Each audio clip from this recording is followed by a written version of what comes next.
the communal narcissist is somebody like a spiritual leader, a healer, a guru, and how they get narcissistic supply is by doing good deeds and being a good person.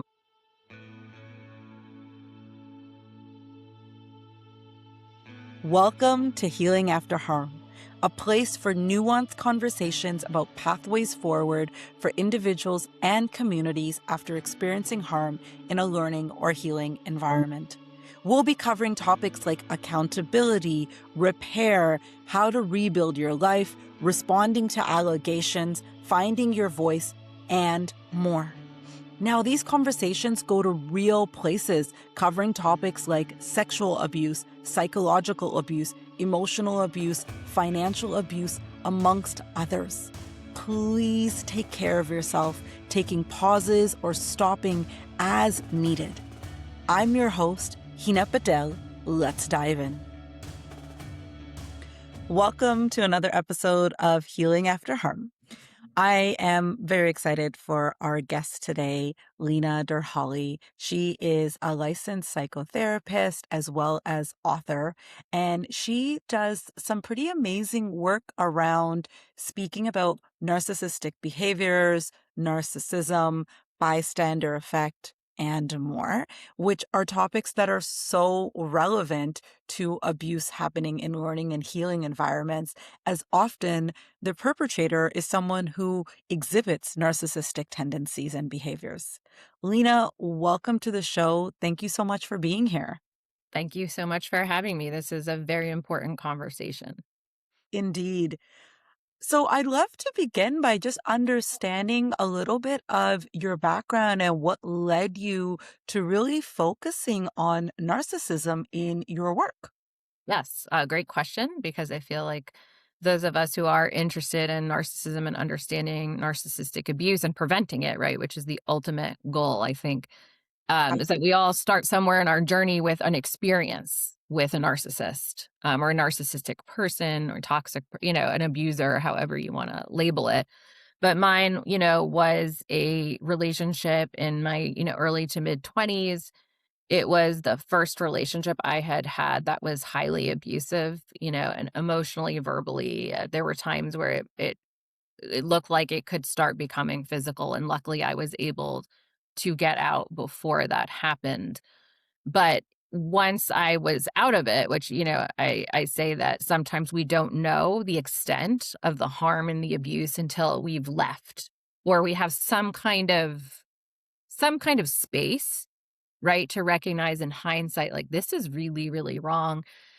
And luckily, there were a couple books that I had found, I had read, they had like some cheesy titles, it was like Help, I'm in Love with a Narcissist, things like that. I mean, I would say those books saved me because I really started to understand, oh my gosh, this isn't just me. This is a pattern. There are people who do this. And having the language and the understanding and the education to make sense of what happened to me was, a life-changing pivotal moment where I was like, one, the experience was so horrible, as everybody knows who's been involved in something like that.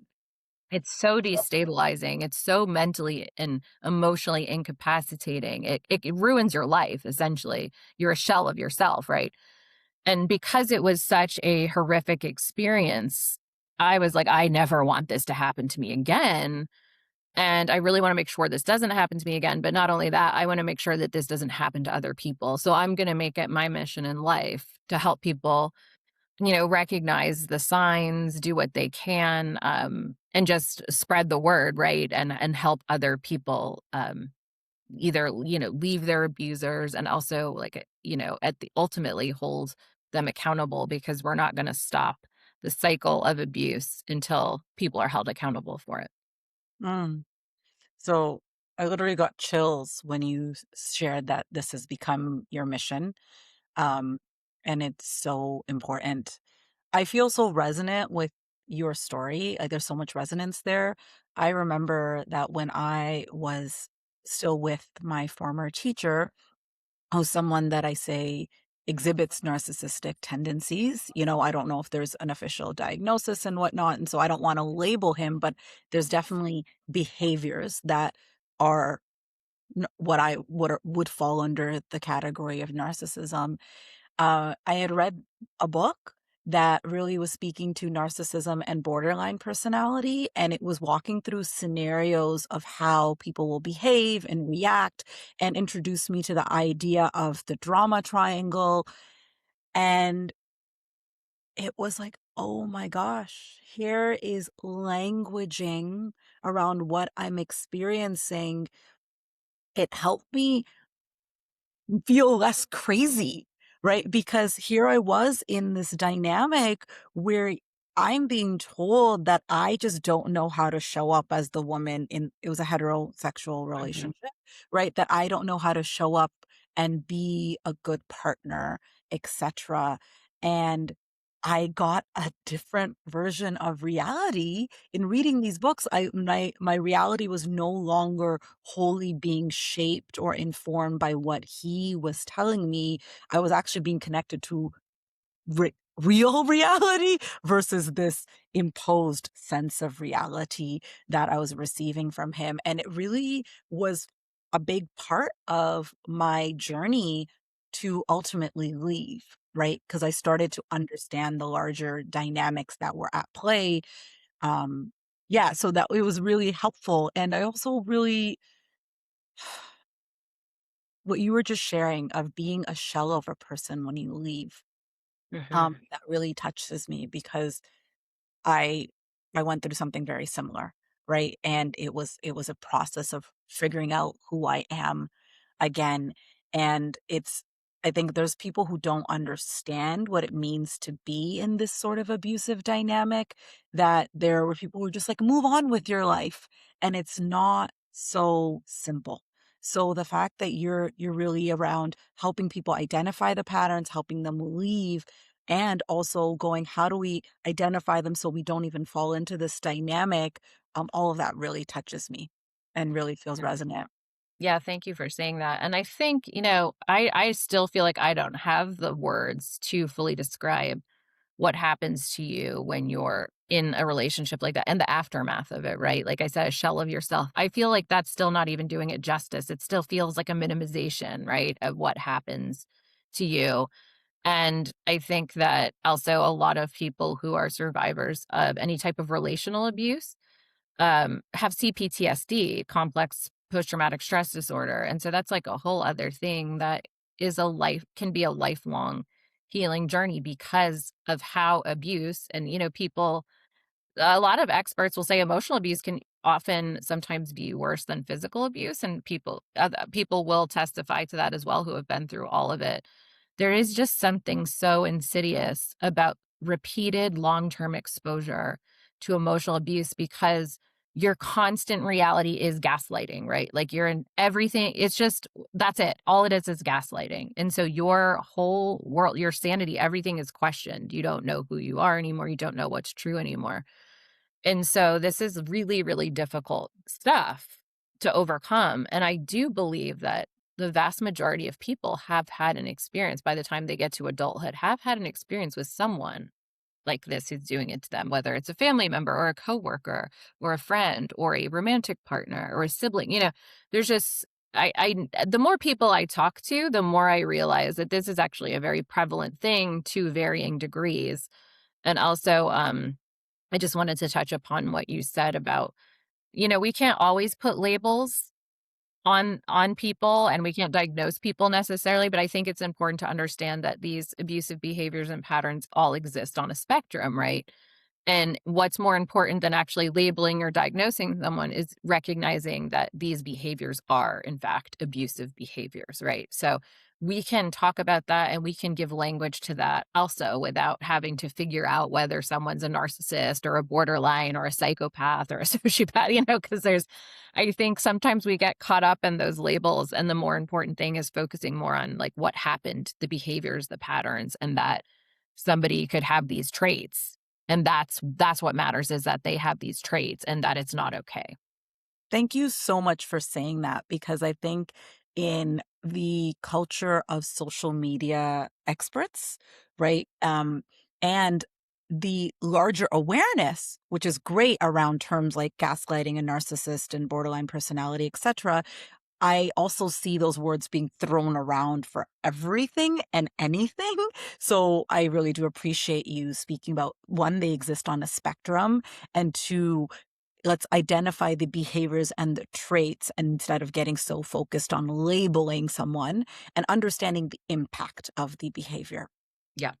That makes me really think about, when you're talking about complex PTSD and the language of like being a shell of a person and that not fully capturing the experience. When someone has experienced abuse, and oftentimes within the context of a learning or healing environment, it really is the perpetrator is generally someone who is exhibiting narcissistic behaviors, right? There's a lot of, I know the way, I know better than you, what you're thinking is wrong, etc. Like that's a lot of a really common thing that can happen. What would you say to someone who is emerging from a situation that like either is on their journey to leaving or trying to leave or has left? What would you say to them in those early phases as they try to heal? Yeah, it's complicated because everybody's different, and especially as a therapist who works with people who are in these situations, right? And they're all on the different spectrum. Some of them are not ready to leave, but I think, It took me 5 yeah, years. and I 5 think the important thing of being someone who's supporting someone going through this is actually to not make demands of them, to be compassionate and patient, yeah, Yes. towards them. Yeah. And so what I will often tell my clients is, especially if they tell me, I'm not ready to leave. And there's a lot of reasons, why people don't leave, and they're very good reasons. And it's not easy. Because of that, I really try to show non judgment and compassion and say, like, I'm going to support you in whatever you decide to do. That's my job. But I still I still say that, like, what's happening to you is not okay. And I think being able to do both of that, um, helps give people, it helps them feel empowered. But also, I just worry about people shutting down when you're like giving them sort of ultimatums, or that's your own narcissism, right? Your own agenda, your own judgment on like, you have to do this. Would I like them to leave right away? Yes, that an ideal world, of course, but that's not always possible. And so, I even though it can be a very slow process, I find that ultimately that's most effective, by just continuing to let them know that what's happening to them is not okay, it's not normal, but also that they have to decide for themselves, what they're going to do. Thank you so much for saying that. Yeah. Truly, it took me 5 years to leave, Yeah. and, I had 3 people who knew over those 5 years because it was a secret relationship, right?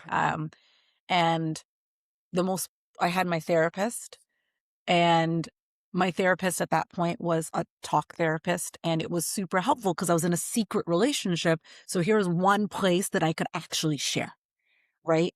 Um, and in her reflections, and she did exactly what you said, she was starting to help me really gently Mhm. parse reality, like what is actually happening from what I was thinking was happening that was again informed by what he was telling me and stuff. And because I was in this very insular world, um, so helping me see other possibilities, right? And then I had a dear friend who met me where I am.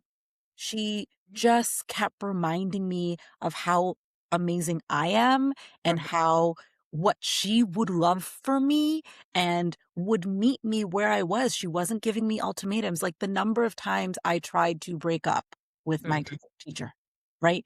Broke up, went back, broke up, went back, broke up, went back, right? Which is often the case also with domestic violence. I think this, Yeah. it's like what, 5 to 9 times, Yeah. something like that is what it Yeah. takes to finally leave, Yeah. and I know it broke her heart. I know it was so hard for her to watch me stay Yeah. and go back, but she didn't leave my side. Yeah. Like, I'm getting a little emotional talking about it because it was such a gift, right? Yeah. To be by who was someone who wasn't judging me, but was just like, I see you, Yeah. and was waiting for me to have the full courage, like, and the full withhold to leave. Yeah. And I'm so glad you had those people, because not everybody does, and that's again what was part of my mission is, I write books as well about this stuff and whatever medium that I can use, whether it's, speaking to you on a podcast or writing a book or writing an article or even a private conversation or being a therapist, right? It's so important we have those people and those messages. And, you speak about, like, you don't know what people's reasons are, right? Mhm. Oh, Like, yeah. the outside world, I was someone who had my life together. I'm, like, getting awards and recognition and speaking and traveling internationally and being on these big stages, etcetera. Like, I am very social, like, and smart and capable, and people didn't know what was happening in my private life, right? Mhm. And would not think like something like that would happen to someone like me. I didn't think that that would happen to someone like me, Right. right? Yeah. Um, I didn't either.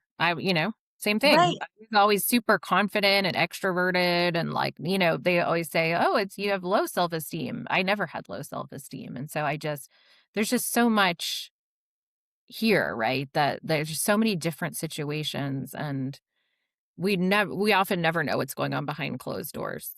No. And, part of the reason it took me 5 years to leave was I was very financially enmeshed with my former teacher, right? Mhm. And Yeah. like my income and stuff was coming from that community and the world we were in.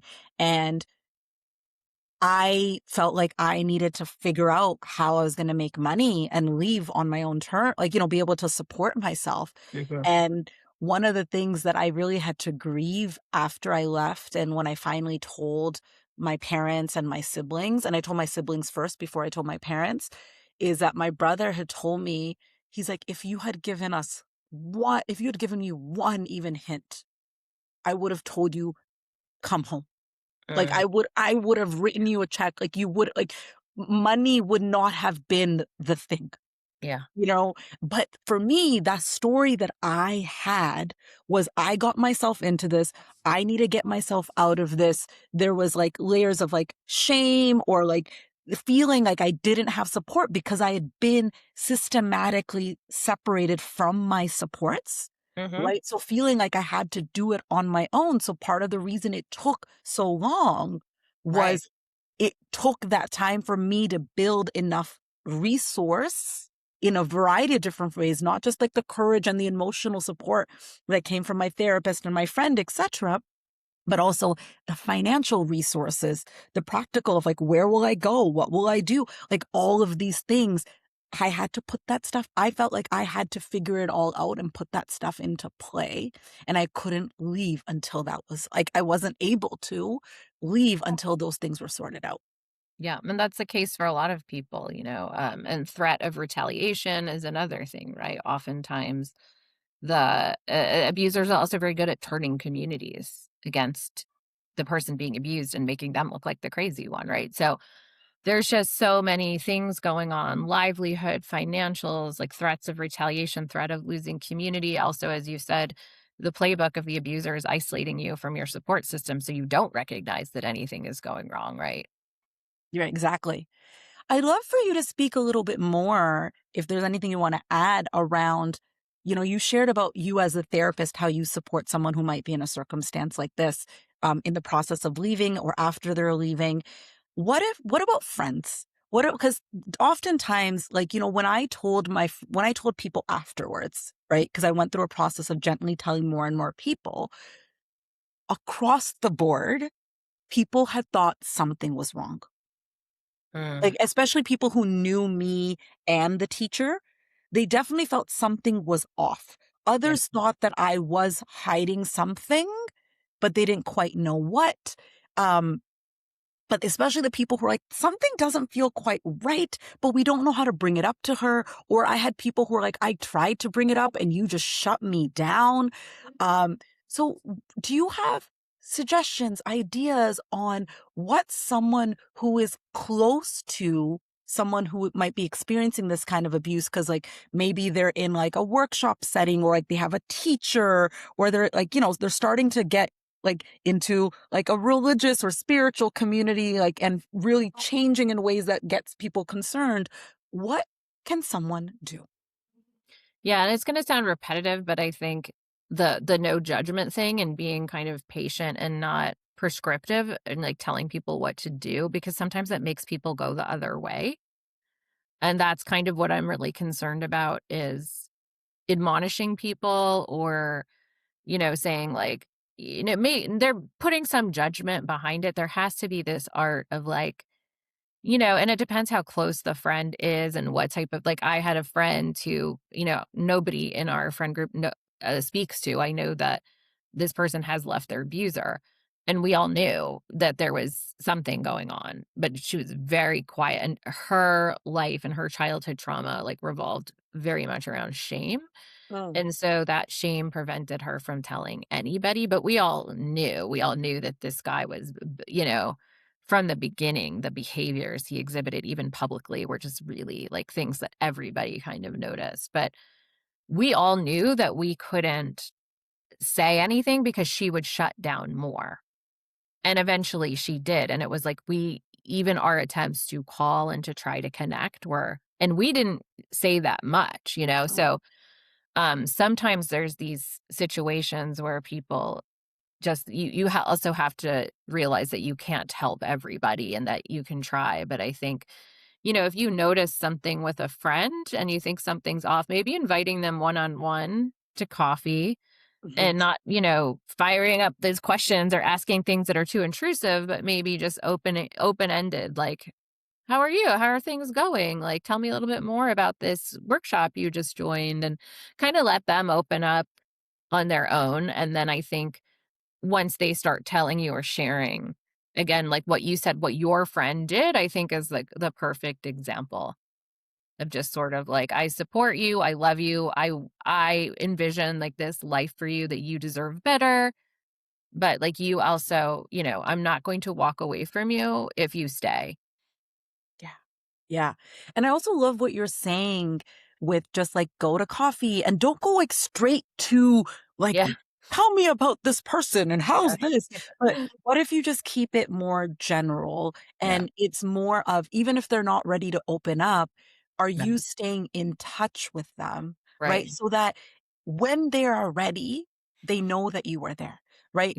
It was exactly. interesting for me that after I had left the teacher and it was well on my healing journey, a dear friend of mine was dating a man who exhibited a lot of behaviors that felt very similar to my former teacher, right? So Yeah, it was a kind of a little bit of a challenging situation for me to be in, right? Because I'm seeing this and I had been reflecting on my healing journey because I had some people who had told me that I wish I could have done more. mhm, Right, and I really had to stop them and go, "You couldn't have done anything," because I personally had reflected on what could I have told my younger self? yeah, Could I have had done anything for her to be able to leave sooner, yeah, right? And it was like, "No." She had to do it in her own timing. The one thing I could do for my younger self is just be there. For her to know that I am there. For her to know that when she's ready, whatever it might be about, that if she wants to reach out, my hand will be there.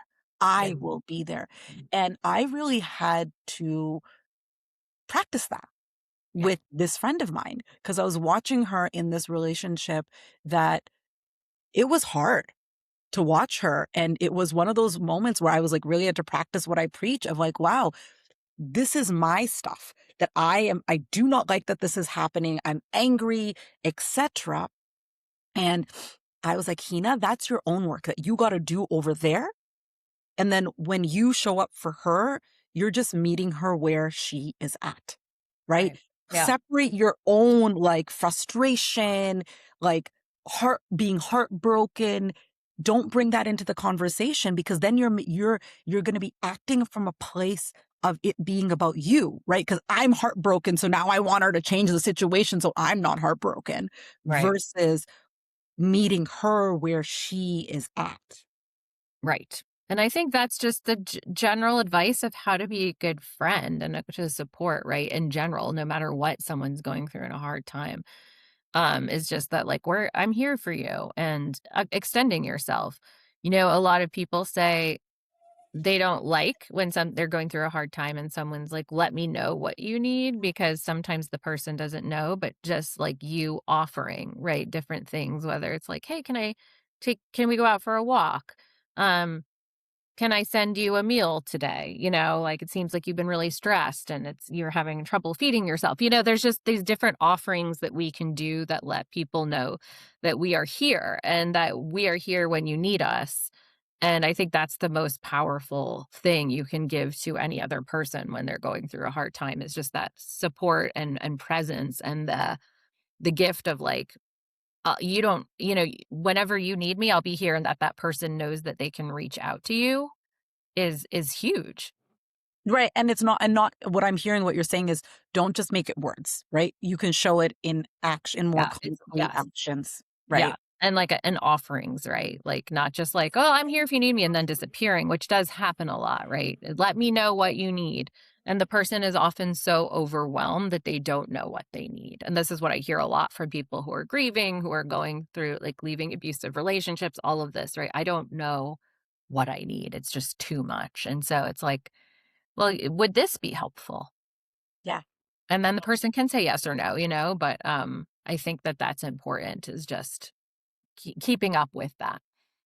And also, you said something interesting, that when you um, see someone having a hard time, they might not even think they are having a hard time, right? Sometimes especially Yes. when you're in a dynamic with someone who who's exhibiting narcissistic behaviors, right? Especially when there's that emotional and psychological abuse that's happening, is that they might not even recognize Oh, yeah, for that sure. And this is there's a level of denial too, right? Of like I said, when you're in an abusive situation, there is a level of denial that's going on, or you rationalize things in your head, or because you're getting two completely different versions of the person, right? Like if the person was just horrible all the time, like that would be one thing, but the thing that keeps people is that the person all of a sudden becomes super charming and loving and charismatic and all these things again, right? And then you trick yourself by being like, "Oh, that was just like a blip or a week. They were just having a bad day." You start to rationalize it, right? They were just having a bad day. And like here, this is all their great side comes out again. But the thing with people who are, high on the narcissism spectrum is the more you get into it, the more the dark side emerges. In the beginning, it's a lot more of the positive, the love bombing, that's how they get you in and keep you there. But then, the more and more they feel they have control over you, that's when the pattern becomes more of the bad stuff than the good, but they still have to throw in the good here and there to keep you. and in the dynamics of often when there's a healing or learning environment, is that um you, right, as the student or the participant or the client, right, are really ponging between the two, right? Because you're seeing them interacting with other students, with other participants. You're seeing them as the facilitator, giving the talks where the charisma and like the teachings and all the like really good stuff is like well on display. And Mhm. then you're part of a very small subset of people who are experiencing this other side. So it's very whiplash. Yes. There's so much whiplash. Right. So much, yes. And often the person, they're, if they're more grandiose and they're leaders or, spiritual leaders or healers or teachers or whatnot, um, they've already commanded all this, like, attention and respect from the community. And like you said, there's a small subset of people that's how they keep up this illusion, right? Because then there's people who are gonna go to bat for them if Oh, something ever comes out. "Oh, they're so great," "Oh, they've done so much for the community." Actually, I don't know if you've heard the term communal narcissist. I talk about this a lot in my books. Do you know? Please share for those who are listening who might not be Yeah. familiar. So, there's different subsets of narcissists. Like a malignant narcissist, covert. People have heard of covert narcissist a lot. When I wrote my first book, which was a true crime, it was actually an education on narcissism because it was about a man. He murdered his pregnant wife and two toddler daughters, but he had really fooled the community. Like he had even fooled his own wife, which was which is why I wrote about this and why it scared me so much because I had spent my entire career and everything, my mission being like, "Oh, we can spot signs," and that's the thing. We can't always. And so then that's where I learned about this concept of the communal narcissist. There's actually a lot of interesting research studies done, but the communal narcissist is somebody like a spiritual leader, a healer, a guru. They could be a priest at a church, a reverend, a Buddhist monk. They could be the head of the PTA at school, but it's the do-gooder narcissist, and how Mhm. they get narcissistic supply is by doing good deeds, right? But it's not, and it's also a way for them to have power and control over people because people worship them for being this really good person and that they do so much for the community and they're so wonderful. But for them, it's not about doing good. There's nothing charitable about it all. It is about wielding power and control over people and getting that narcissistic supply and attention by doing good deeds and being a good person, which was sort of the case study I wrote about in my book was about there's another book about the same guy called The Perfect Father. And mine is called My Daddy is a Hero because the one of his daughters before he killed her was singing this song, My Daddy is a Hero. And it's sort of like this irony because he had fooled everybody into thinking he was this doting father and even a passive husband. And I think he had more of the traits of a communal narcissist because he really thrived off of the attention and the admiration that people would always say, like, what a great dad, what a great husband. Wow. Yeah, I didn't know. I personally didn't know that term. So thank you so much for sharing that. And absolutely, that's a lot of what you're gonna find in these learning and healing environments, right? Because Mhm. they're positioned as the teacher, and they're doing this good and helping people become better versions of themselves and heal their trauma and et cetera, et cetera. And the scary thing is that they're also getting the ammo too, because they're in that place of knowing about people's trauma and pain points and secrets and stuff like that, that then can get twisted so easily. Yeah. And that's exactly it. And it's all self-serving for them. It's not about helping it's the opposite. It's not about helping the community. It's about self-serving themselves and getting their narcissistic supply. Yeah. Could you actually name the different forms of narcissism just so our listeners Yeah. and then just give us like a little brief about them for Yeah. people to know? Yeah, and then I have a book called The Facebook Narcissist, where it's actually about how narcissism shows up online. But I actually give a breakdown. I'll give you the ones I did in there. To my knowledge, this is the spectrum. There's collective narcissists. I'll start with that. That was the newer version I found out about, which are more like nationalists and supremacists. It's sort of like group narcissism, which also might be interesting to you in terms of cults and group think, is that it's not necessarily the idea that the individual is superior to others, but it's the group that is Yep. superior to others and that the group deserves special privileges. And it's sort of the same patterns with narcissism are all I like to use Dr. Craig Malkin. He wrote a book called Rethinking Narcissism, and he describes narcissism like the core, symptoms of narcissism are the triple E, which is lack of empathy, entitlement, and exploitation.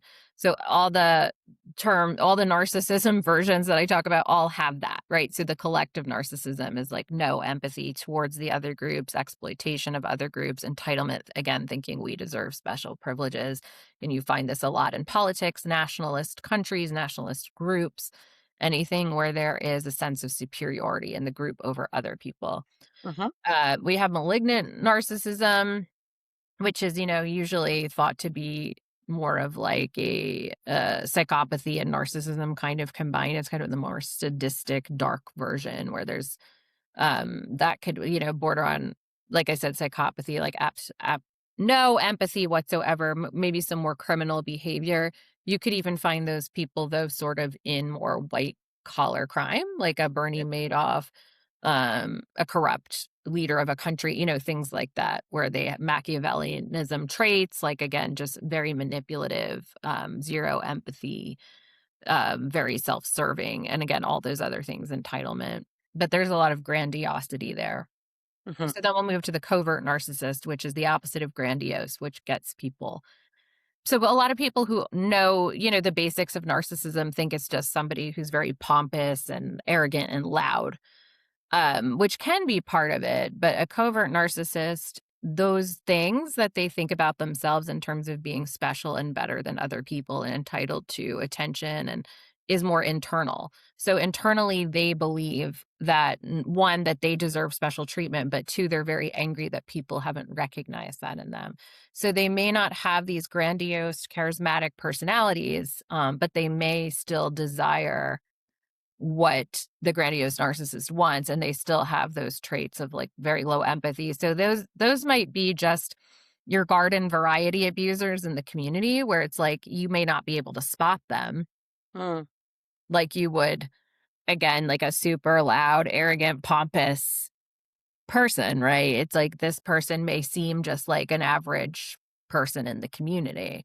But Mhm. then if you were to get, right, but then if you were to get into a more closer relationship with them, you would start to see all the traits of I'm better than you. You don't know anything. I'm smart. People haven't recognized that. But there is a lot of deep anger with that type of narcissist because they're very angry that they haven't been recognized for the brilliant person they are. They should have got all the accolades and awards and nobody's recognizing them. So I think that can manifest in quite a dangerous way.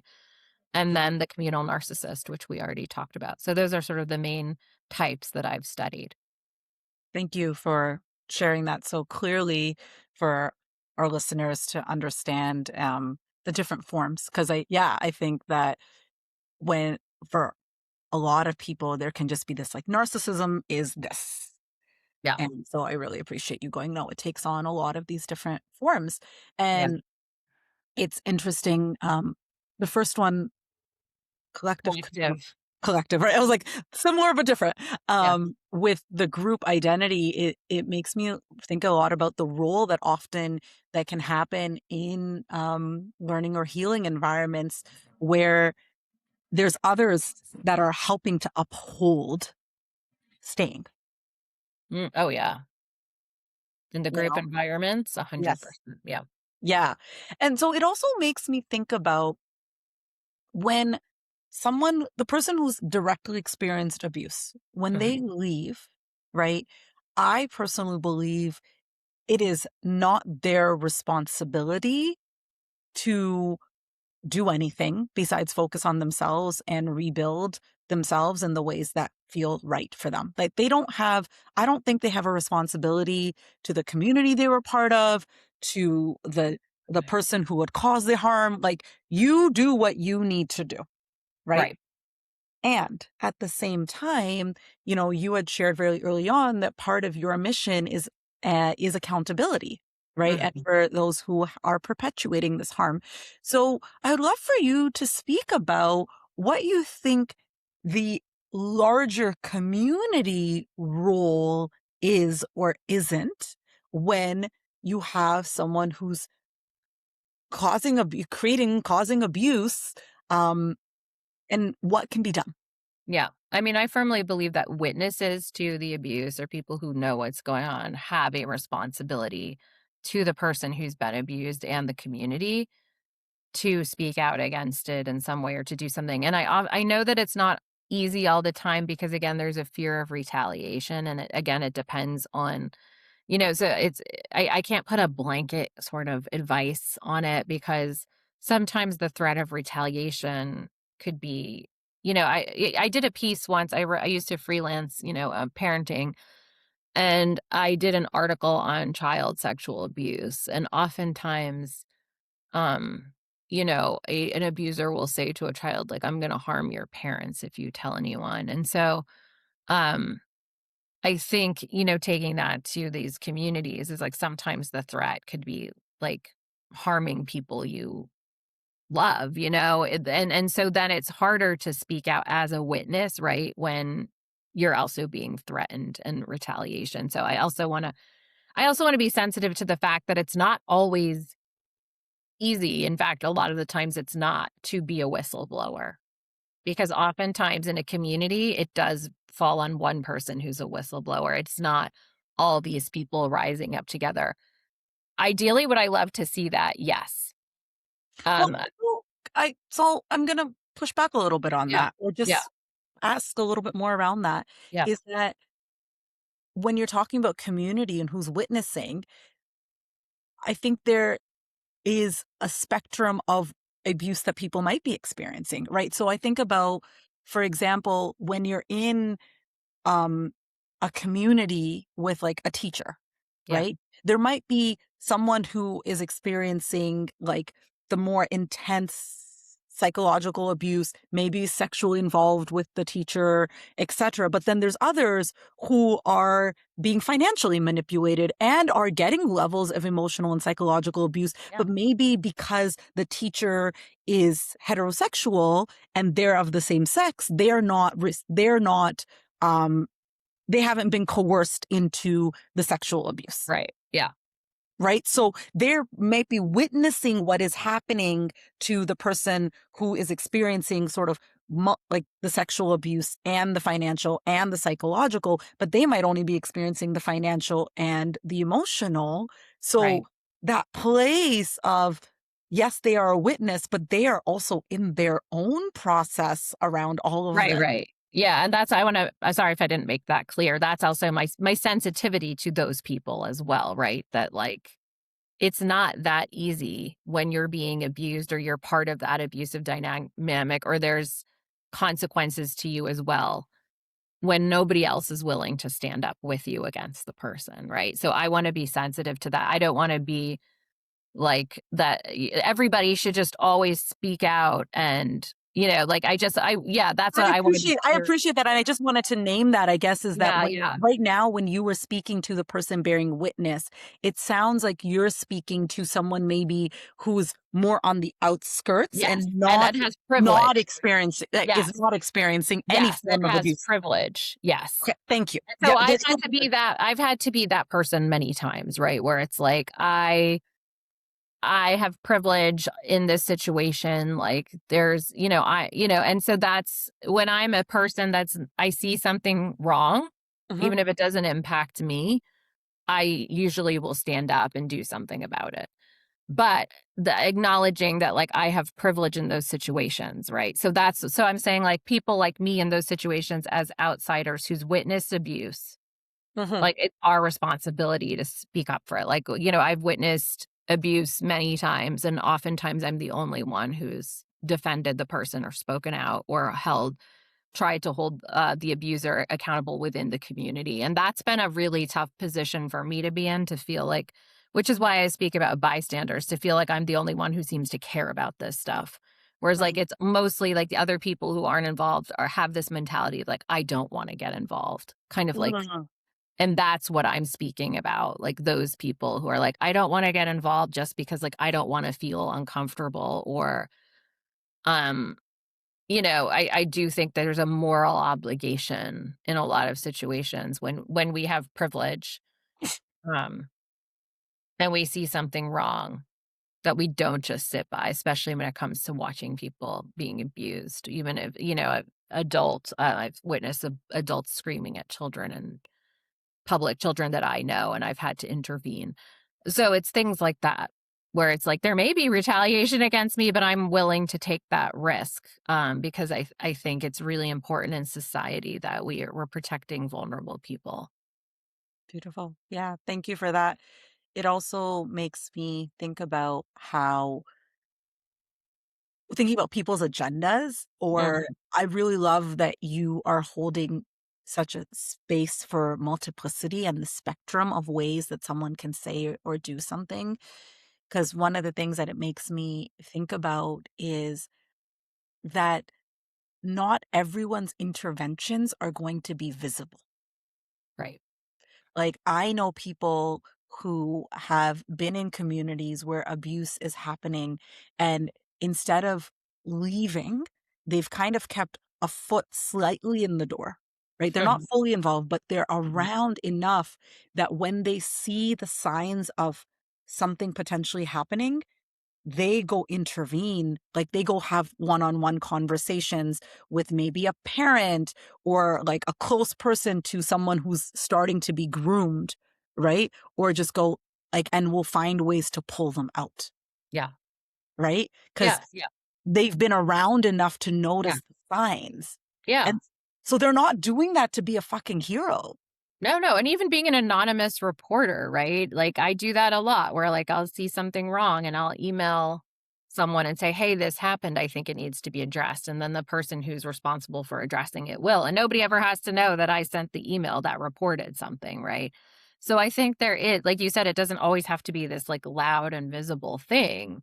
It's all these little ways, right, where we can do our part. There's there's so there's so many pieces here, Yeah. There are. right? Of just the spectrum of the kind of harm and abuse that someone is experiencing, the spectrum of behaviors, the finding your place of agency and power is also what I'm hearing is that for those who are bystanders, that you can be upset and do the work to be with your emotions of whatever's upsetting you, right? And then can you find the places that you have power and agency to Yeah. do something is Yeah. what I'm hearing actually. Right. Yeah, that's exactly it. Yeah, and even I think as a parent, I feel responsible for raising children who are not bystanders, and it's constant conversations all the time about what it means to recognize when we have privilege and to use it and when we don't, right? And when maybe we need people to stand up for us. And so I think that's really important too is like teaching children explicit conversations with children of like when do you intervene, which is when do you not, and when do you have privilege versus when you might not have privilege, because it changes in different situations, right? So I think it's really important that we are having conversations and raising the younger generations to, like I said, to do the right thing, to be, they say in schools, upstanders instead of bystanders. That's the term they use. But yeah, I think it's really important also how we're raising our children, those of us who are parents. Well, and so there's also the place of raising your children to be upstanders, and I love that term. Yeah. And I'm thinking about how your mission, part of your mission is also how do we prevent this kind of abuse to be happening? So I'm going to assume that also part of the way that you orient to parenting is helping your children identify behaviors and circumstances that might not be healthy. Yes. Yeah, for sure. I got certified in something called Imago relationship therapy, which is a type of couples therapy, but it's really just about relationships in general. And I always remember on the first day of my training, one of my mentors said to me, "Nobody teaches us how to be in relationships." And I've taken that and applied that to like we don't learn in school. Well, sort of. I would actually say what I'm really excited about these days is that my children they're in middle school. Actually, the oldest is about to go to high school, but like the middle school curriculum around health is um is talking about some of this stuff. Oh, great. How to stand up for yourself and how to recognize, it's more around the terms of bullying, but a lot of it is consent and all of these things, right? And so we didn't have that growing up, but I also think that this all needs to be um the kids need to know. It can't just be modeling, right? Because people are like, "Oh, you have models." I'm like, "No, you actually have to know." Like, my son, he's gonna be 14 soon. So we were at the table last night, dinner table last night, and he's trolling me a little bit, and he's like, "I know what you're gonna say, mom. Stop gaslighting you." She's like, "I'm gaslighting you now," but it was like a joke. And I was like, "Yes, I'm very happy that my son knows what gaslighting is and knows when he's doing it and is also able to label it as a joke because he was, no, that's not true, mom. That's not true. Mhm. So I'm actually proud of the fact that I'm like, my kids know what gaslighting is and they have since a young age. And so they can recognize when it's happening to them and when it's happening to other people. Yeah, wonderful. That's fantastic to hear. Yeah. Uh,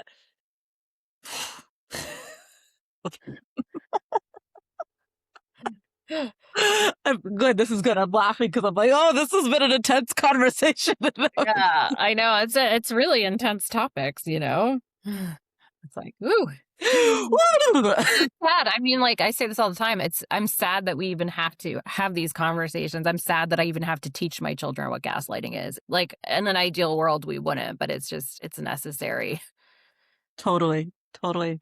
Yeah. That's so wonderful to hear the ways that you're having conversations with your children and really preparing them to be upstanders and helping them understand how to notice and name behaviors that are not healthy. Thank you for the work that you're doing, not just it professionally in the world as an author and therapist, but also what you're doing as a parent in raising the next generation. I so appreciate that because I know that it starts at home. Like a lot of the pain that we experience and the trauma that we experience, it can then make us vulnerable to falling into such relationships, which is kind of the case for me, or sets us up so that we aren't so vulnerable for these relationships, starts at home. So thank you so much for the work you do across the board, professionally, personally, in just the ways that you move through the world. I so appreciate that, Lena. As we get ready to close, do you have any final words? No, I just wanted to thank you as well for the work you're doing. And, by being vulnerable and sharing your story, you're going to help so many people with this podcast. So I would also just give that same appreciation back to you. So thank you for doing this. Thank you for having me and giving me an avenue to talk about this with you. And thank you for sharing your story with everybody. I so appreciate that. I am going to put into the show notes how you can find Lena. You can check out her books that she mentioned. I'll put the links to that in the show notes as well as her other writings. If you enjoyed this episode, we would love for you to like, comment, subscribe, share this with someone that you would think it would be supportive for. That's how we get the word out there. Help Lena and I fulfill our mission and vision to support people on their healing journey, to limit the amount of abuse that is happening, and to support individuals and communities in finding their pathways back to themselves and their own liberation and freedom after experiencing abuse. Thank you for tuning in today, and until next time.